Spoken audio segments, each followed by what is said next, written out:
Umukiza wacu yaritondaga rwose akamaramaza muri byose, ariko rero ntabwo yigeze yiyunamira aganya yiyumvira. Abamwigana by'ukuri bitonze bamaramaje nka we ntibabura gusohoza inshingano bashinzwe. Nta bihwahwa bigendana nabo, nta bihwahwa bigendana nabo ngo haboneke urusaku. Kutitonda kubacibwamo, nta rusaku rwabakwenkwenura bavuga ibiteye isoni n'amahomvu. Ngo nta bihwahwa bigendana nabo ngo haboneke urusaku. Kutitonda kubacibwamo, nta rusaku rwabakwenkwenura bavuga ibiteye isoni n'amahomvu. Nta gucyocyorana n'amashyengo y'isoni nke bibangikana n'abigana Yesu by'ukuri. Nta mashyengo,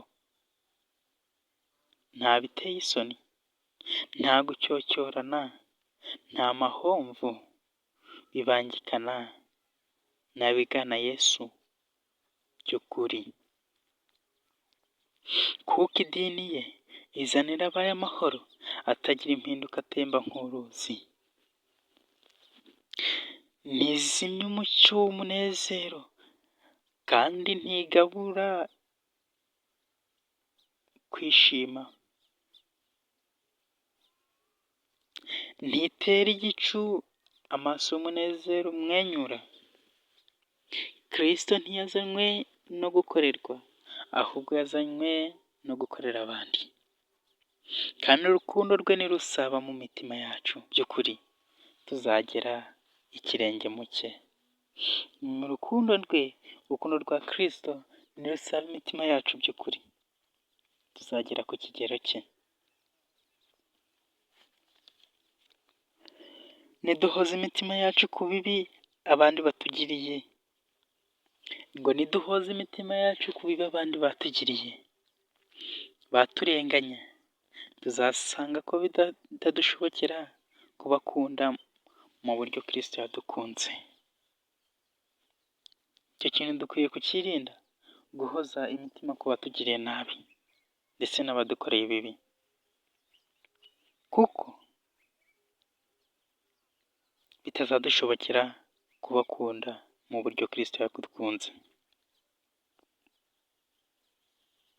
Wikuremo uwo muntu wakugiriye nabi, umubabarire kuko Kristo nawe yatubabariye, ahubwo yaje kutubabarira nta kiguzi aduciye,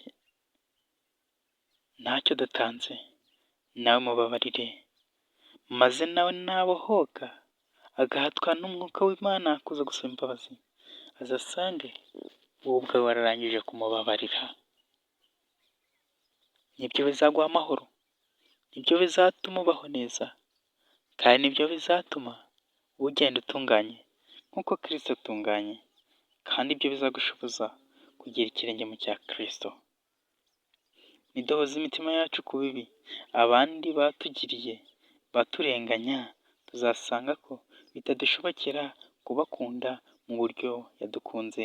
Ariko rero nitujya dutekereza iby'urukundo rutangaje rwa Kristo n'imbabazi ze yatugiriye, uwo mutima we tuzawugirira abandi. Dukwiriye gukundana no kubahana nubwo habaho ibintu bidatunganye tutabura kubona mu bandi. Icyo dukwiriye kwihatira kwicisha bugufi no kutigira shyashya, tukihanganira ibicumuro by'abandi. Kwihanganira ibicumuro by'abandi, ibyo ni byo bizatumaramo ingeso zose zo kwiyakanyiza, bikadutera guhinduka abantu buntu bazirikana abandi. Nitubabarira abandi ibicumuro byabo bizaturemamo, bizatumaramo ingeso zose zo kwikanyiza, kandi bizadutera guhinduka abantu buntu bazirikana abandi. Umunyezaburi we ubwe yaravuze ati wiringire Uwiteka ukora ibyiza. Irengera Uwiteka maze ukora ibyiza. Umunsi wose wiharire imibabaro yawo n'amagambo yawo n'ibihagarika umutima byawo, kandi iyo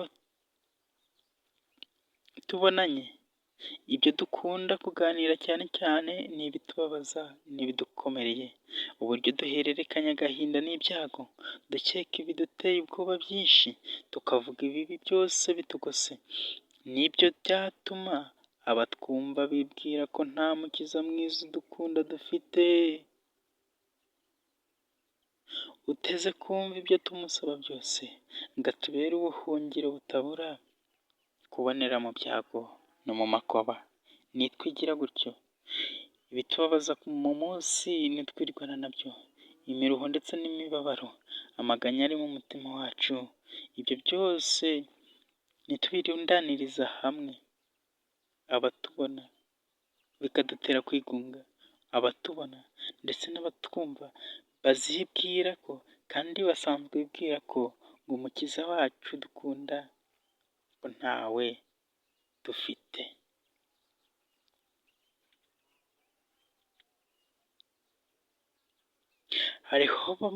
Hariho bamwe bahorana ubwoba bagakabya amakuba, nubwo bagotwa n'ibimenyetso byinshi by'urukundo rw'Imana iteka,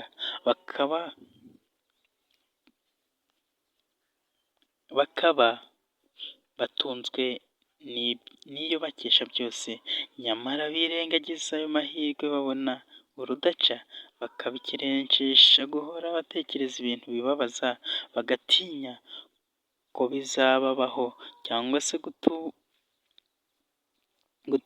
gutubura akaruho gato bakagakuza, ako karuho gato bakagakuza,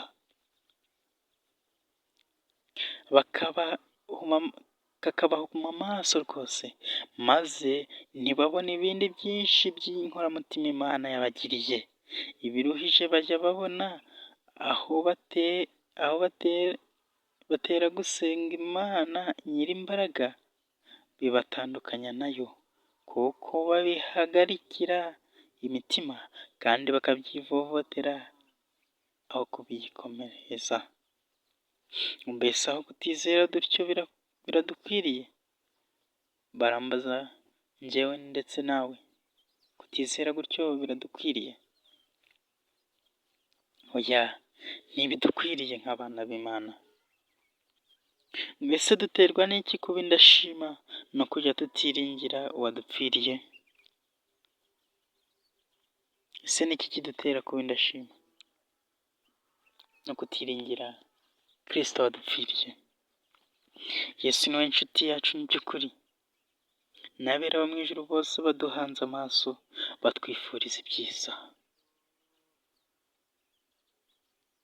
Abera bo mu ijuru batwifuriza ibyiza, kandi Yesu niwe nshuti y'ukuri.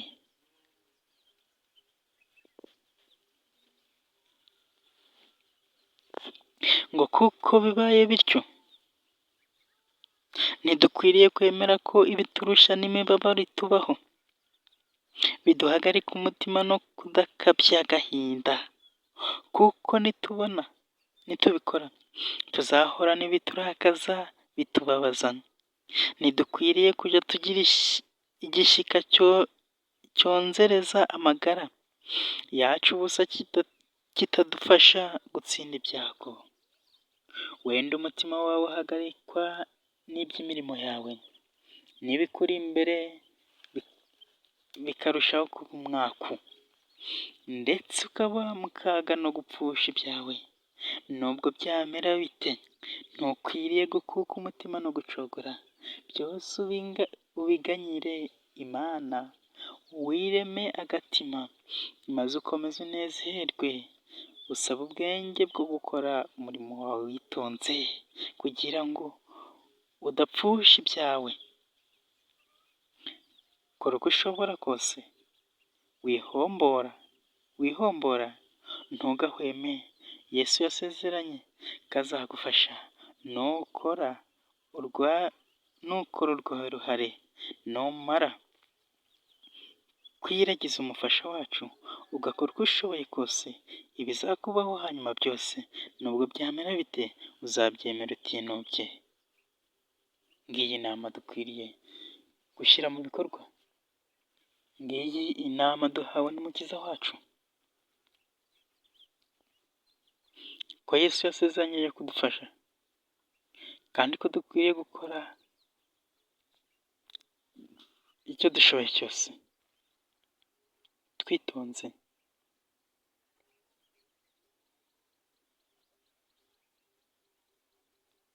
Imana ntishaka ko abantu bayo bicwa n'imibabaro. Oya, Imana ntishaka ko abantu bayo bicwa n'umubabaro.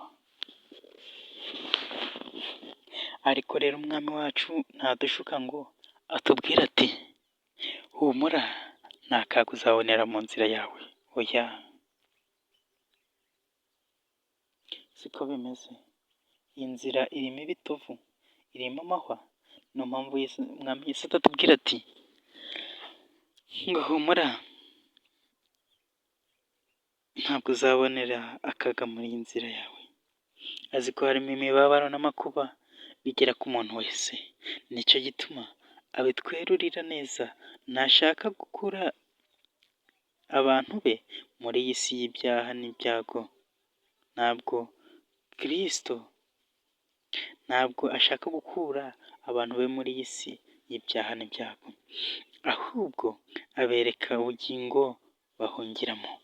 Yasabiye abigishwa bati mwese muhorana umubabaro, ariko nimuhumure, nanesheje isi.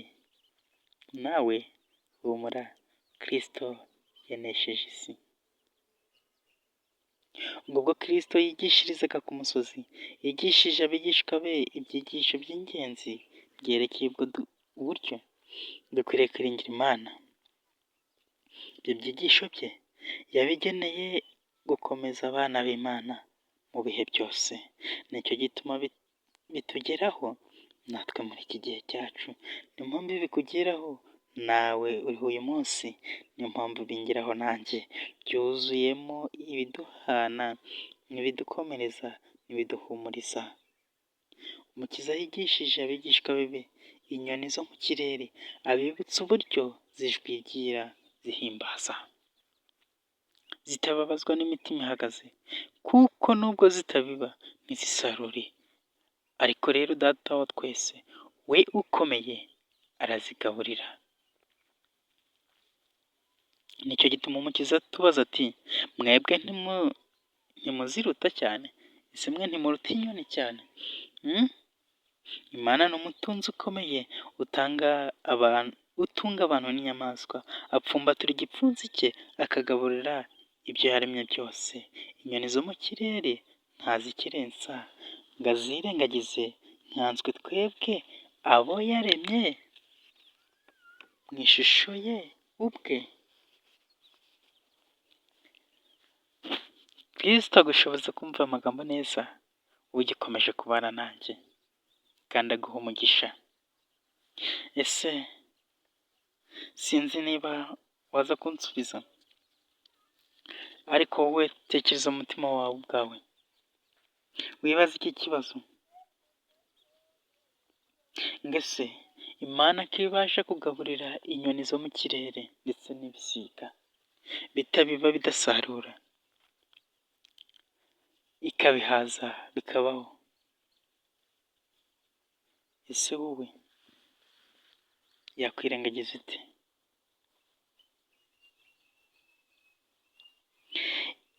Imana ko ari umutunzi ukomeye, ikaba itunga abantu n'inyamaswa, ipfumbatura ikiganza, igipfunsi cye, ikagaburira ibyo yaremye byose. Inyoni zo mu kirere ntazikerensa ngo azirengagize, nkanswe wowe yaremye mu ishusho ye ubwe.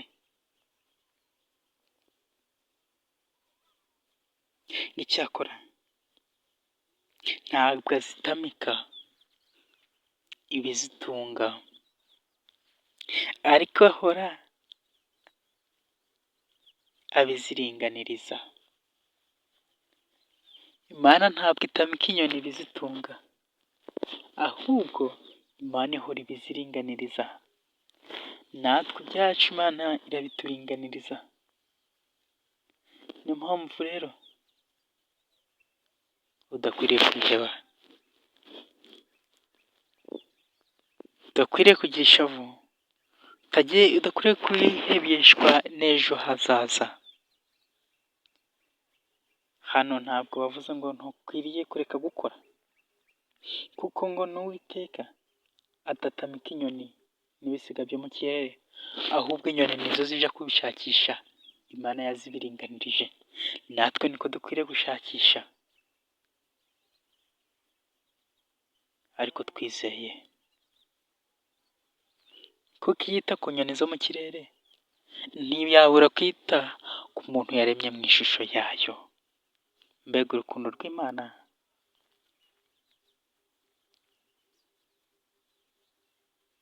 Ngo kandi izo nyoni nizo zigomba kugaburira abana bazo. Niba bavuga ngo ni nyina w'inyoni simbizi, ariko reka mve gukoresha imwe esanse nyine. Umubyeyi w'abana b'inyoni aje gushaka ibyo gutunga urugo rwe, reka mbivuge gutyo, urugo rwasize mu cyari. Igenda itazi aho yerekeje, ariko igaruka ifite ibyizaniye ubwana bwayo, kuko Uwiteka yayiringanirije, kuko Uwiteka yayiremye, ikaba yita no ku bana bayo. Iyita ku bana b'inyoni izabura ite kutwitaho? Imana izamure kwizera kwanyu mu izina rya Yesu. Ngo noneho mwebweho ntimuziruta cyane, mbese weho ufite ubwenge uzi gusengera mu mutima, nturuta cyane inyoni zo mu kirere? Mbese nyir'ubugingo bwacu, umurinzi wacu, waturemye mu ishusho ye yera, ntazaduha ibidutunga biduhagije tumwizeye? Kandi yigishirije abigishwa be ku burabyo bwo mu gasozi bukunda kumera cyane bukarabagiranisha ubwiza bwabwo Data wo mu ijuru yabuhaye, bugaragariza abantu bo nuko abakunda akabazirikana. Ngako akamaro k'uburabyo. Ati mutekereze uburabyo bwo mu gasozi uko bumera, nuko bugira ubwiza burushaho bwa Salomo. Twebwe abantu nubwo twahirimbana ubwahe, ntitwarema imyambaro igira ubwiza bugira isano n'ubwo burabyo bwiyemeje Imana yaremye. Nicyo gituma Yesu atubaza ati, Imana ubwo yambika ubwatsi bwo ku gasozi ityo buriho none ejo bakabujugunya mu muriro, ntizarushaho kubambika mwa bafite kwizera guke mwe?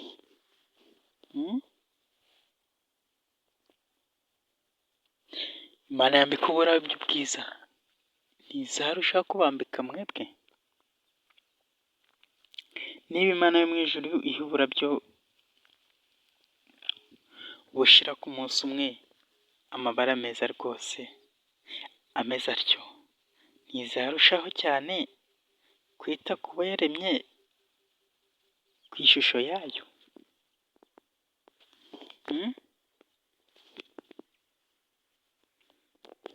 Ntabwo izarushaho kwita cyane ku bo yaremye mu ishusho yayo? Icyo cyigisho cya Kristo gihana ufite umutima wishyika, uhagaritswe no kutizera. Uwiteka yifuriza abahungu be n'abakobwa be bose amahoro n'umunezero. Yesu yaravuze ati, amahoro yanjye ndayabahaye, kandi simbaha nk'uko ab'isi batanga. Imitima yanyu ntihagarare kandi ntitinye. Ibyo mbibabwiye kugira ngo umunezero wanyu ube mwinshi. Ntabwo mbibabwiye kugira ngo umubabaro wanyu ube mwinshi, ahubwo ntabwo ariko yatubwiye, ahubwo yatubwiye ngo mbibabwiye kugira ngo umunezero wanyu ube mwinshi rwose. Umunezero tumaranira gushyikira iyo tubitewe no kwikunda no kwinezeza gusa ntukomera, urajegajega ukayoyoka rwose. Niyo ushize umutima usigaramo irungu n'agahinda. Ariko rero mu buhake bw'Imana hari umunezero no kugubwa neza. Amen. Mu buhake bw'Imana harimo umunezero ndetse no kugubwa neza. Imana ntihana umukristo nyakuri. Imana ntabwo ihana umukristo nyakuri ngo anyure mu nzira iyoberanye imutera kumirwa no gushoberwa. Ahubwo nubwo twabura ibinezeza byo muri ubu bugingo, twabasha kwishimira kurutaho turangamiye ibinezeza bizaramba tuzaronka mu bugingo buzaza. Ngo nubwo twabura ibinezeza byo muri iyi si, twarushaho kunezezwa cyane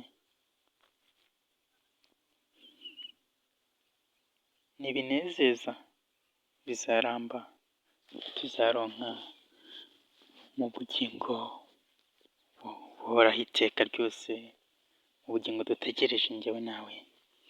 Ariko rero muri iyi si yacu naho abakristo bashobora kunezezwa no gusabana na Kristo.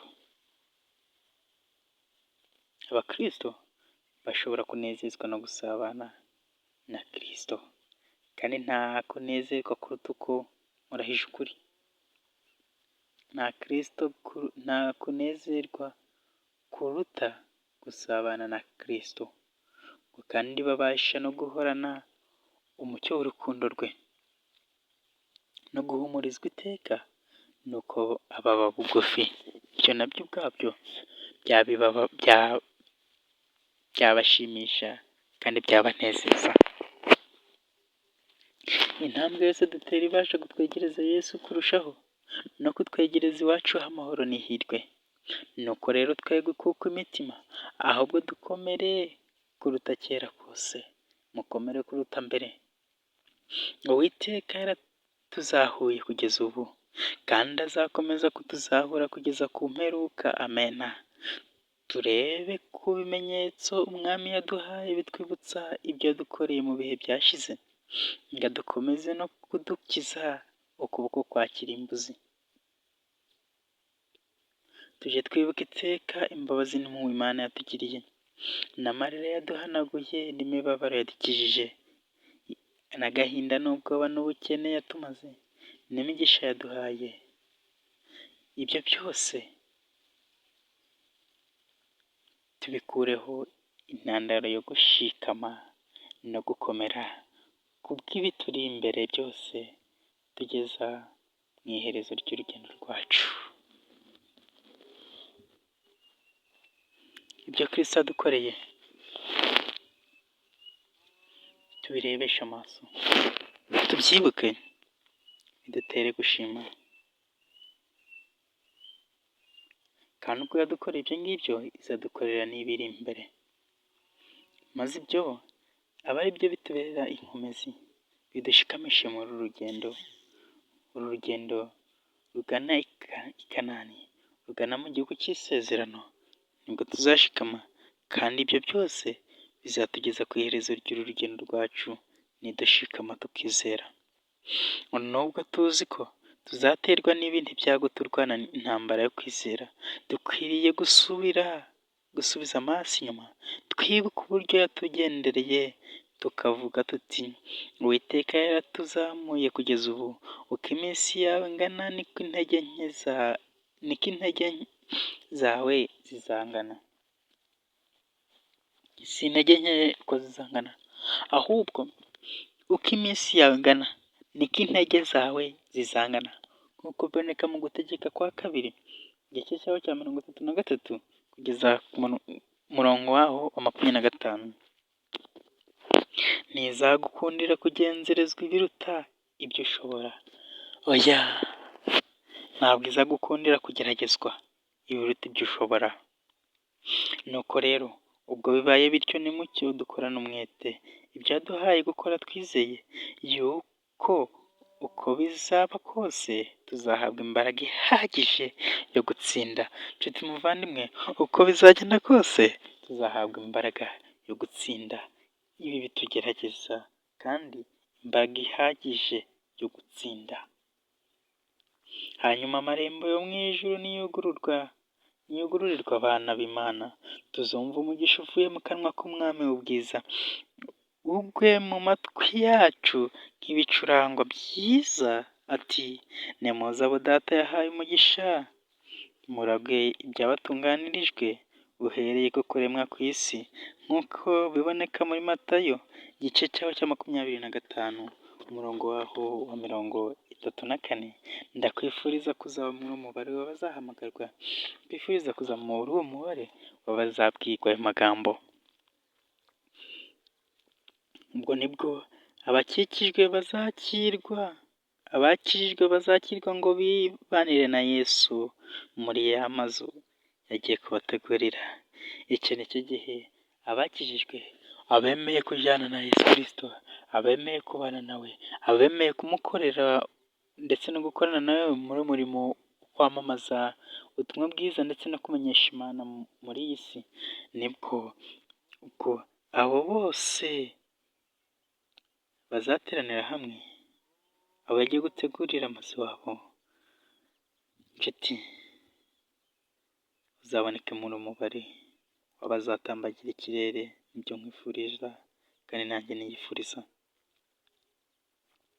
Muri icyo gihugu ntibazabana n'ab'inkozi z'ibibi, n'ab'isoni nke. Ab'inkozi z'ibibi, ab'isoni nke, abanyabinyoma, abasenga ibishushanyo, abahehesi, abatizera, ahubwo bazabana n'abatsinze Satani burundu, bafite imico iboneye rwose. Amarere y'ibibi n'igishinja cyose kidatunganye ndetse n'inenge yose ibangiza ubu, byose bizaba bibakuwemo kubw'amaraso ya Yesu. Izina ry'Imana yacu rihabwa icyubahiro.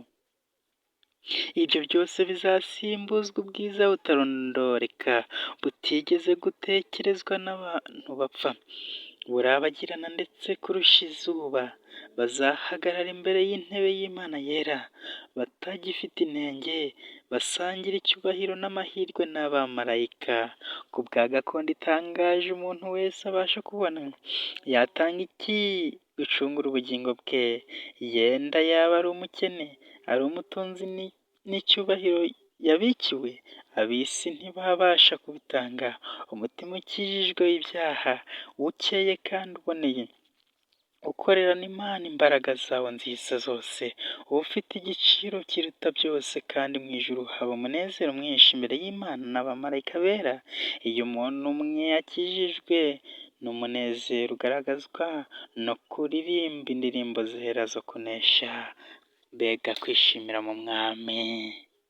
Amahoro y'Imana abe muri mwe, kandi Uwiteka aduhe kumva no kumvira aya magambo.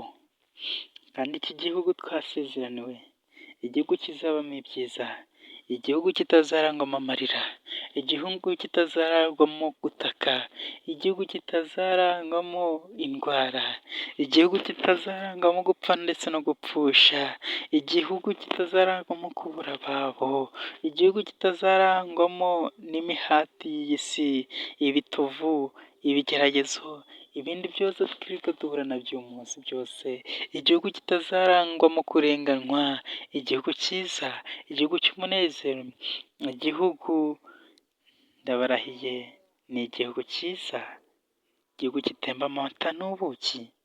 Ndabifuriza mwese kugira ngo twese haba njye namwe dukore uko dukwiriye, ibidukwiriye byose tubikore twizere Yesu Kristo, maze tugende muri iyi si neza. Nituba twaragenze neza Kristo azatubashishe kandi tuzabe mu mubare w'abazaragwa icyo gihugu. Nibyo mbasabira nanjye nisabira mu izina rya Yesu, amena. Urakoze mutangabugingo, urakoze mwami Imana ishobora byose, utuye mu ijuru hera, izina ryawe nirihabwe icyubahiro. Tugushimiye uburyo wabanye natwe twiga iki cyigisho data, ni icyigisho cyiza kandi gikomeye mwami. Dusoje udusezeranira igihugu cy'ibyiza, igihugu kitazarangwamo ikibi ahubwo kizahora mu munezero. Niyo mpamvu nsabye njyewe ndetse n'abanyumva kugira ngo data ude gukora ibishoboka byose, maze kugira ngo utweze imitima yacu, ude kugendana nawe tukiri muri iyi si, kugira ngo twitegure kuzaba muri icyo gihugu wadusezeranyije. Utubashishe kandi uduhe amahirwe yo kuzabayo. Turinde inarijye, tsinda satani udutera uzi ibyiza byaho, udashaka kugira ngo tuzabeyo. Umutsinde mu izina rya Yesu. Ngwino ubane natwe kandi uduhe imibereho mishya, utuvugurure, uduhe gutangira azero, uduhe gutangira bundi bushya, twambike imbaraga yawe, maze data tugaragare nk'abahinduwe n'ijambo ryawe, mu izina rya Yesu. Kandi imigisha wadusezeranyije udusesekazeho. Urakoze mwami Mana yacu, amena.